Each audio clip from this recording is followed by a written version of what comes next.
Salut! Bon, vous l'aurez compris à travers cette intro, on va parler de mes nouvelles machines qui sont arrivées le mois dernier, un peu plus même. Enfin, je prends le temps de pouvoir faire un petit peu le tour de tout ça. Je vais vous expliquer pourquoi j'ai choisi cette marque, pourquoi j'ai choisi ces modèles et surtout pourquoi je les ai installés comme ça. Très important. En même temps que je vais parler, vous allez voir un petit peu l'installation qui aura été faite par Julien. Julien, je te fais un petit coucou. Julien, c'est devenu un copain, on va dire, au fur et à mesure des discussions. On discute encore derrière. Donc c'est vraiment quelqu'un de c'est une très belle personne. Et c'est surtout quelqu'un de très professionnel qui m'a installé les machines aux petits oignons. Donc j'ai fait le choix de prendre en plus l'installation avec ces machines Hammer. Alors pourquoi j'ai choisi la marque Hammer? Pour cibler un petit peu, la marque Hammer, ça fait partie du groupe Felder qui est aussi dans le groupe Format 4. Format 4, c'est pour les industriels, Felder, c'est pour les professionnels et Hammer, c'est pour les amateurs passionnés comme moi. Et donc le prix est pas du tout le même, ça se ressent bien. La gamme Hammer jouit des performances de la gamme Felder, mais d'il y a à peu près 10 ans. Voilà. Ceci dit, il y a 10 ans, c'était déjà très performant. Pourquoi j'ai choisi Hammer? Tout simplement parce que j'ai connu cette gamme de produits chez mon pote Mika. Je vous mets un petit i ici concernant la réalisation d'une table basse que j'avais faite pour ma belle-mère. Et j'avais travaillé dans l'atelier de Mika. Et donc il a exactement les mêmes machines, sauf que lui, elles sont en triphasé. Moi, je suis ici en monophasé. Donc vous avez le choix en mono ou en tri. Le prix, c'est grosso modo pas grand-chose de plus. En triphasé, forcément, elles seront un peu plus puissantes. Elles demanderont moins d'efforts au démarrage. Et elles vous délivreront forcément toute la pleine capacité du moteur. Ici, on est sur du moteur en 4 chevaux, aussi bien pour la Dego que pour la C2P. Et donc j'ai eu le temps de me familiariser avec ces machines, j'y suis allé quelques fois chez lui et j'ai eu le temps de découvrir un petit peu la qualité de fabrication de ces machines. Et voilà, ni plus ni moins, je suis resté sur ces modèles. Il existe d'autres marques. Je ne suis pas en train de dire que celles-ci sont meilleures que les autres, puisque je n'ai pas de point de comparaison. Aujourd'hui, c'est juste pour vous présenter les machines, mes machines et pourquoi je les ai choisies. On va aller très vite sur les spécificités, je vais vous faire le tour des machines, mais je vais aussi surtout vous montrer l'encombrement, parce qu'il est important dans le choix des machines quand on est un passionné comme moi et qui travaille dans un garage et non dans un atelier forcément très grand, mais surtout de se rendre compte de la place que ça va prendre dans l'atelier, parce que c'est bien beau d'avoir ces machines, mais si après on ne peut pas avoir le projet qu'on a envie de construire, de pouvoir le mettre quelque part pour l'assembler, ça va vite être problématique. Je vais vous parler dans un premier temps de la Dego Rabo, la A331, c'est le modèle. 31 correspondant à la largeur des tables pour pouvoir passer son bois. Il existe la A326 et la A341. Je n'avais pas besoin d'avoir un modèle plus grand et la A326 était vraiment petit. Donc je suis parti sur la A331, c'est un modèle qui sort régulièrement de leur usine a priori. J'ai fait le choix par contre de partir sur un arbre hélicoïdal, je vous montre ça tout de suite. Voilà comment est l'arbre hélicoïdal, on voit bien la spirale que ça donne. Cet arbre-là s'appelle le Silent Power. Pourquoi Silent? Parce que il est nettement plus silencieux qu'un arbre traditionnel avec ses fers droits. L'avantage aussi, c'est que les plaquettes qu'on voit ici ont 4 faces. Quand on vient user une face, on vient la tourner avec un tournevis spécial, en tournevis dynamométrique. Il ne faut pas les serrer trop et pas trop peu non plus. Et donc, on vient changer ces plaquettes en fonction de l'usure. C'est très pratique si demain, je venais à passer un bois pour lequel j'avais oublié, j'ai pas vu qu'il y avait un petit clou, ça peut arriver, ou un caillou, une aspérité qui fait que le bois n'est pas beau, et bien, je peux venir prématurément abîmer mon fer, et là, pour le coup, je n'aurai qu'une plaquette à tourner, au lieu d'avoir tout un arbre, enfin tout un fer à réaffûter. Au-delà de l'aspect silencieux que peut apporter le Silent Power, il y a aussi le côté économie d'énergie qu'on peut faire. Je m'explique. Les plaquettes ne passent pas tous au même moment sur le bois, du fait de sa forme. Donc le bois force moins au passage, aussi bien au dégauchissage qu'au rabotage. Donc le moteur force moins, il a moins de besoin d'énergie pour fonctionner et donc on fait des économies d'énergie. Je ne peux pas le quantifier, mais je sais que c'est vrai. Un autre aspect qui peut être sympa, c'est que quand on le sort du rabotage, il est tout lisse. Il y a très peu de ponçage à faire. Donc ça, c'est du temps de gagner. Et donc les copeaux sont plus petits également. Donc les sacs vont se remplir beaucoup moins vite. Ce que j'aime beaucoup sur ce modèle, c'est les tables qui s'ouvrent toutes les deux au même moment et qui vont vers l'arrière de la machine. Contrairement à la plupart des machines qui s'ouvrent vers l'avant. Et on appelle ça en papillon. Elles vont s'ouvrir et elles vont s'ouvrir sous forme comme des ailes de papillon. Et elles sont sur le devant, donc elles peuvent gêner. Ici, l'avantage qu'elles soient vers l'arrière, c'est que quand je vais replier ça, je ne sais pas si je pourrais le faire là, oui, il est suffisamment bas, c'est que je peux me servir de cet élément-là, du capot d'aspiration, pour poser mon bois que je viens fraîchement de raboter, pour le poser en attente pour la prochaine passe. Donc ça, c'est pas mal. Ici, on est sur de la fonte qui est vraiment impeccable au niveau planéité. Moi, j'en suis très content. J'ai pris l'option du vernier qui est ici pour me permettre d'avoir une précision micrométrique au niveau de mes passes. Ici, on va retrouver de quoi verrouiller une fois qu'on a fait son réglage. Et ça, c'est l'embrayage pour entraîner les rouleaux. Donc, une fois qu'on est passé, on vient se mettre... Alors là, il est sur 0. Mais quand on veut se mettre en mode rabotage, on tire, on se met comme ça. Et les rouleaux de la raboteuse vont se mettre en route pour entraîner le bois. Voilà. Il faut penser à le remettre une fois qu'on a fini. Parce que c'est un galet, il a tendance à vouloir se déformer si on reste trop tout le temps en action. Enfin, tout le temps en compression. J'ai choisi de le prendre avec le kit de déplacement, donc on voit ici, et le kit de déplacement il est là, ce qui va me permettre, je vais pas le faire là, mais ça va me permettre de pouvoir la mettre où je veux, en fonction des bois que j'ai. Mais ici, elle est très bien et je reviendrai après. Je vais vous faire une petite démonstration du niveau sonore, avec et sans, enfin sans aspiration et avec. Étant en monophasé, je suis obligé de rester appuyé un certain temps sur la commande marche pour que le moteur s'entraîne bien. Voilà, alors je n'ai pas monté le volume sonore de ma voix pour vous parler et je pense que vous m'entendez encore bien. Donc ça, c'est un point qui est super agréable sur ces machines. Et encore en monophasé, elle fait un peu plus de bruit qu'en triphasé.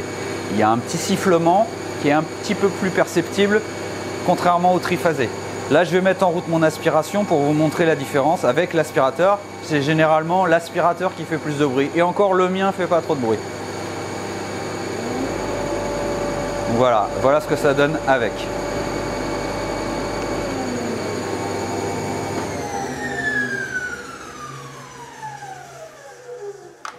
Sinon, pour les caractéristiques, vous pourrez les retrouver aisément sur le site internet de chez Felder et sinon sur les catalogues, mais je vais vous les dire quand même. Ici, on est sur des tables qui mesurent au total d'un bout à l'autre 1400 mm, sans compter le guide qui est ici pour le guide perpendiculaire.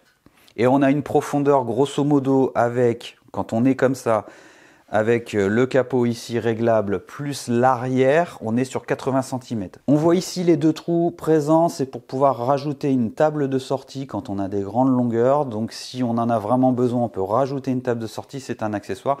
Et on se retrouve avec le même scénario ici, avec les deux trous, et on peut rajouter aussi une table de sortie au niveau du rabotage.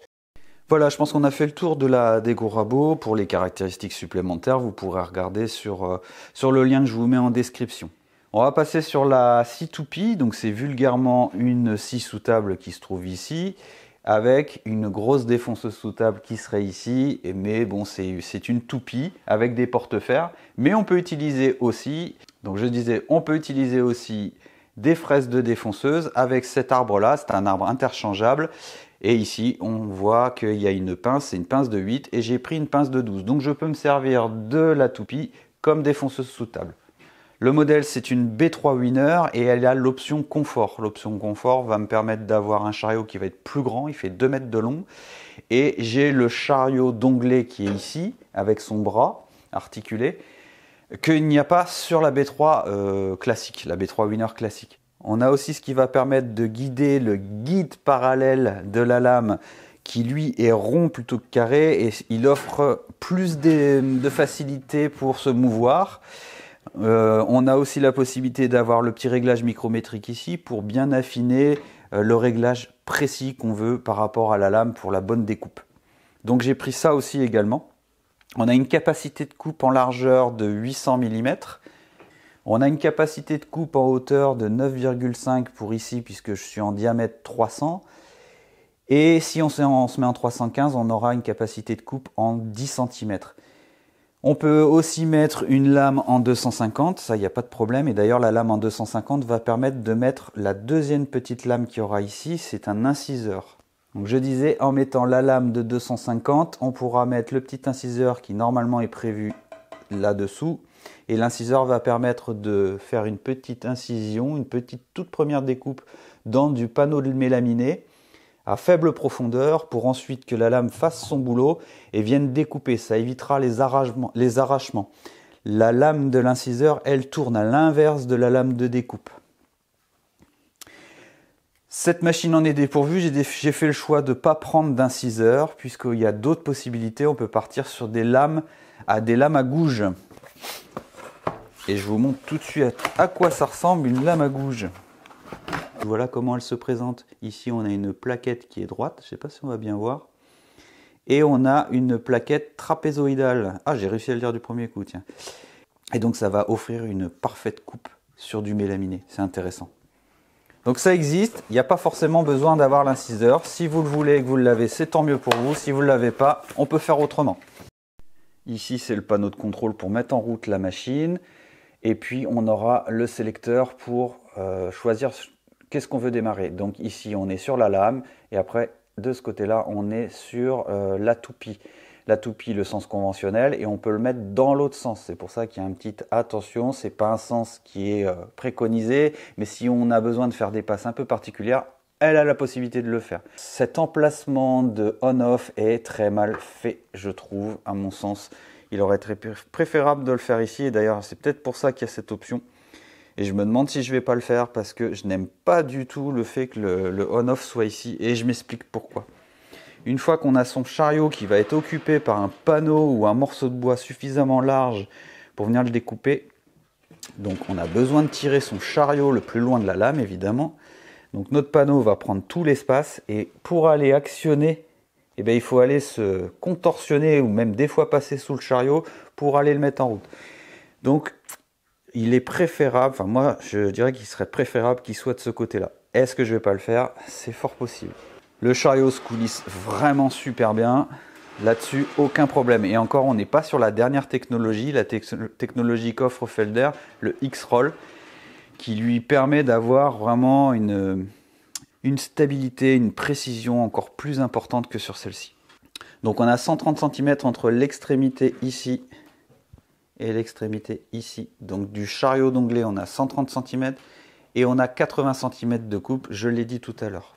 Donc ça laisse vraiment de quoi voir venir pour les projets. Donc évidemment la lame est inclinable à 45 degrés, 90 jusqu'à 45 degrés et l'arbre toupie c'est exactement la même chose. Ça se passe ici pour mettre les degrés au niveau de la lame et au niveau de la toupie c'est ici. Il faudra mettre une manivelle comme ici. Hop, on peut les changer, ça s'enlève très très facilement. Voilà, il suffit d'interchanger à chaque fois. Donc je l'ai dit tout à l'heure, le moteur de chaque machine, aussi bien la B3 Winner que la A3, fonctionne en 4 chevaux. On a l'arbre de la toupie, le moteur de la toupie qui peut tourner à 4 vitesses, 3000, 6000, 8000 et 10 000 tours minute, en fonction du porte-fer que vous aurez choisi. Ici pour lever et descendre la toupie. Là j'ai déjà pris l'option pour mettre un futur entraîneur. Donc c'est l'option pour pouvoir le basculer vers le bas. Et je pense que je mettrai peut-être aussi un petit vérin pour l'aider à le relever s'il est trop lourd. On verra ça à l'usure.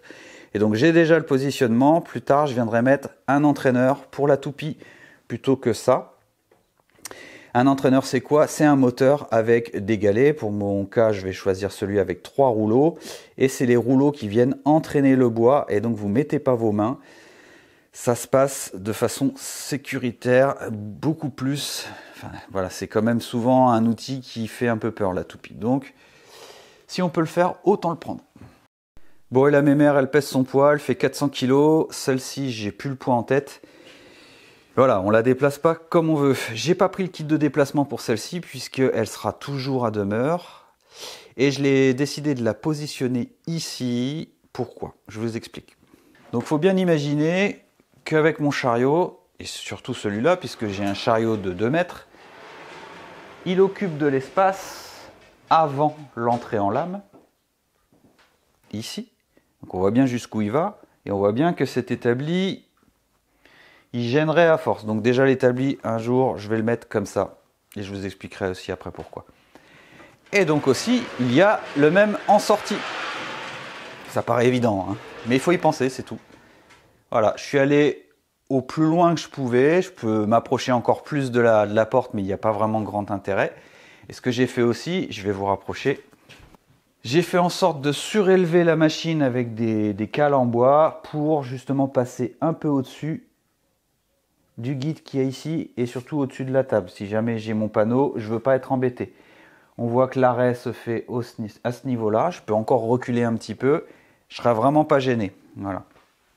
Donc ça, c'est à prendre en compte. Donc ici, ça me va bien. En plus, j'ai largement assez d'espace pour pouvoir travailler ensuite, pour déposer un projet sur le côté. Ou bien là-bas, mais bon, l'établi, on en a besoin tout le temps. Donc son projet, on le pose quelque part, le temps que les serre-joints fassent leur effet pour la colle. Donc ici, j'ai la liberté de mouvement. Et puis, j'en aurai encore plus quand je pourrai enlever, quand j'enlèverai le guide d'onglet qui est ici. On n'en a pas forcément besoin tout le temps. Surtout quand on fait des grandes longueurs, cette butée-là vient nous embêter. Donc on vient enlever le tout et on peut passer des grandes longueurs. Si j'ai des très grandes longueurs, je peux passer par la porte. C'est-à-dire que la porte, je l'ouvre et du coup, j'ai toute la place nécessaire pour venir faire fuiter mon bois que j'ai coupé. Voilà. Même chose pour la dégo rabot. Au départ, la dégo rabot n'était pas ici. Je l'avais positionnée plutôt de l'autre côté. Mais j'ai pas assez de refuite. Pourquoi ? J'ai au total, dans ce mur-là, je vous montre après, j'ai 4,50 m. Alors qu'ici, j'ai 6,50 m à peu près. Donc je l'ai positionné pile poil au milieu. J'ai environ, une fois que j'aurai fait un caisson ici pour le fermer, j'aurai environ 3 mètres. Donc ça me fait 3 mètres de capacité d'entrée de dégo. Et j'ai pareil, 3 mètres aussi en sortie. Donc la même chose au niveau du rabotage. Et ça, c'est important. Parce que généralement, les plateaux qu'on va vouloir utiliser, c'est des plateaux qui font 2,50 m. Voire plus. Donc qui peut le plus, peut le moins. Et donc je l'ai mis ici. Elle me paraît être pas mal. Le seul souci, et j'y ai pas pensé au moment de la construction, c'est de laisser plus d'espace entre les deux portes. Ça m'aurait permis de mettre le tuyau et puis la prise à ce niveau-là. De manière générale, il vaut mieux avoir un flexible assez court et aller le plus près possible avec le tuyau PVC ou Galva qu'on aura choisi pour sa centrale d'aspiration. Donc ce que je ferai, c'est que le tuyau pour l'aspiration centralisée, je le ferai s'arrêter là-haut et je mettrai un tuyau flexible en le faisant contourner les guides de la porte. Et au besoin, si j'ai besoin d'ouvrir cette porte, je basculerai de l'autre côté. Enfin voilà, je vais faire ce qu'il faut pour pas être trop embêté. Donc aujourd'hui, la réflexion pour moi, elle est de comment je vais articuler mon travail, comment je vais vraiment faire mes mouvements pour aller d'un endroit à un autre, comment je vais occuper l'espace. Voilà, tout simplement, comment je vais occuper l'espace sans trop me prendre la tête. Ça fait partie d'une réflexion qu'on peut avoir aussi à mon travail, ça s'appelle les 5 S. C'est l'optimisation de son espace de travail, pour pas faire des allées et venues, pour pas être embêté par rapport à des trucs qui traînent. C'est pour ça qu'en ce moment, il n'y a pas beaucoup de vidéos qui sortent, parce que je suis vraiment dans cette réflexion et il faut que je mette en place toute une série de petits meubles, de l'aménagement de l'atelier, pour tout ranger. Parce qu'aujourd'hui, c'est le bordel, il n'y a pas d'autre mot. On peut le voir ici. Ici, c'est un espace qui, pour l'instant, est en jachère. Il y a vraiment tout qui traîne et ça ne me va pas.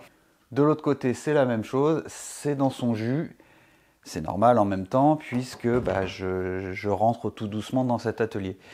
Donc, je réfléchis à comment je vais travailler, ce que je veux mettre en place. Donc, il y aura derrière vous tout un linéaire avec la scie à onglet. Donc, je vais refaire un Meter Saw Station que j'avais pu faire là.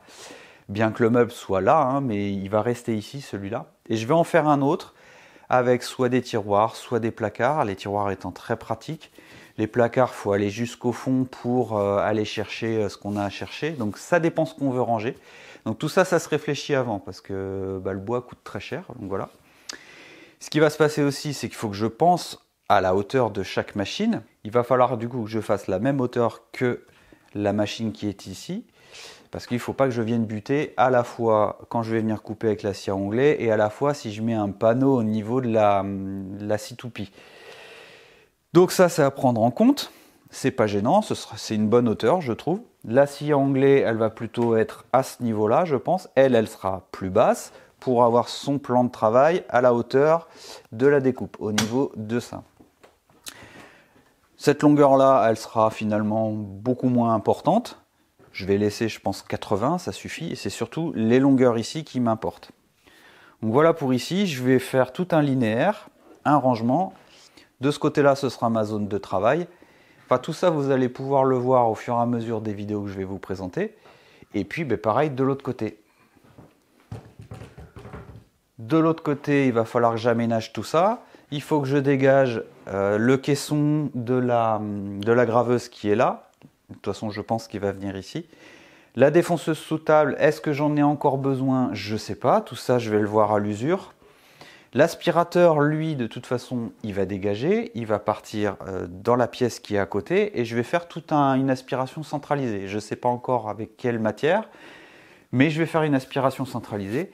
Et ici, par contre, dans le coin ici, bon, je vous spoil un peu, mais comme ça, vous ne serez pas surpris et vous aurez peut-être envie de regarder pour ceux qui découvrent la chaîne.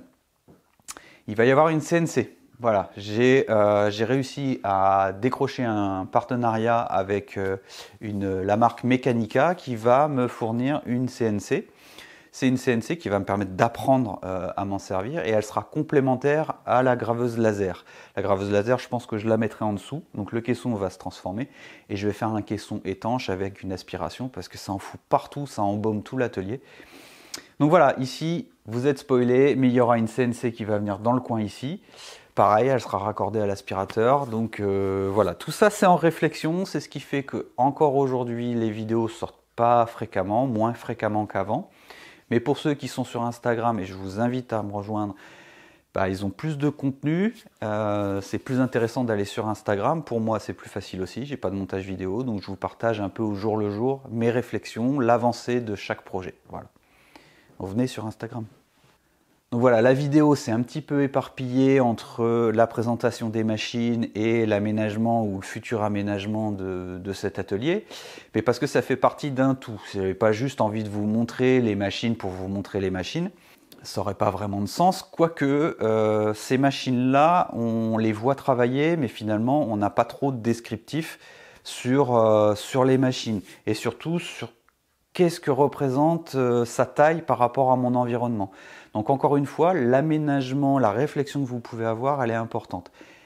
Je récapitule, si vous prenez ce type de machine, demandez-vous si une fois que vous les avez, est-ce que vous aurez encore la place de travailler autour, de déposer un projet. Imaginez que vous faites un buffet, vous faites une table basse, vous faites, je sais pas, une étagère. Est-ce que tout ça, ça rentre? Est-ce que vous pouvez circuler autour? Si ce n'est pas le cas, vous pouvez partir sur des modèles qui sont plus petits. Une scie sous table, c'est très bien aussi. Après, pour une dégo rabot, ça occupe moins d'espace. Mais il faut quand même penser à l'espace nécessaire en entrée et en sortie, à la fois de la dégo et de la rabot. Donc tout ça, c'est une réflexion à avoir en amont. Une fois qu'on l'a, on est un peu piégé. Des solutions s'offrent à vous de faire beaucoup de choses à roulette, beaucoup de choses amovibles. Ça, c'est intéressant et c'est tout aussi stable. Donc par exemple pour cet établi assis debout MFT, là, j'ai mis des roulettes, ce qui me permet de pouvoir bouger partout dans l'atelier. Il ne sera pas figé comme un bon établi classique d'ébéniste. Donc c'est intéressant de pouvoir le bouger. Rien ne pourrait m'empêcher de faire aussi le Meter Saw Station sur roulette, et si demain il m'embête ici, de le déplacer. Mais je suis certain qu'il va rester par là. Donc voilà. Mais ça, c'est des réflexions que vous pouvez avoir en fonction de votre environnement. Voilà. Attends, mais là, on ne me voit plus, là. Viens ici. Voilà. Hop là. Voilà, j'espère que cette vidéo vous aura intéressé, qu'elle vous aura un petit peu aiguillé. De toute façon, il y aura d'autres vidéos sur l'aménagement, je vais pousser la réflexion un peu plus. en espérant que ça vous amènera encore des idées. Sinon, cette chaîne n'a aucun intérêt de vous montrer des trucs qui sont nuls à chier et qui surtout vous apportent rien du tout. Donc dites-moi dans les commentaires si vous trouvez judicieux de vous présenter tout ça. Et puis, qu'est-ce que vous avez pensé de ces machines? Petite précision pour avant qu'on me fasse un commentaire quoi que ce soit, ces machines évidemment je me les suis offertes. C'est pas Hammer qui me les a envoyées en partenariat ou quoi que ce soit. J'ai aucun partenariat, aucun lien affilié, aucun code promo à vous fournir, si ce n'est un code promo. Le code promo que vous pourrez trouver, c'est en participant à la formation de Samuel Mamias. Elle vous offre la possibilité d'avoir 15% sur les machines de la gamme Felder, donc c'est quand même pas mal. Mais il faut avoir la formation de Samuel. Mais je pense que ça vaut le coup de l'avoir, cette formation. Voilà, allez, je m'arrête là, je vais faire le montage. Et puis j'essaie de vous la sortir ce soir, parce qu'on est samedi et ça fait un petit bout de temps que j'ai rien sorti. Allez, à bientôt!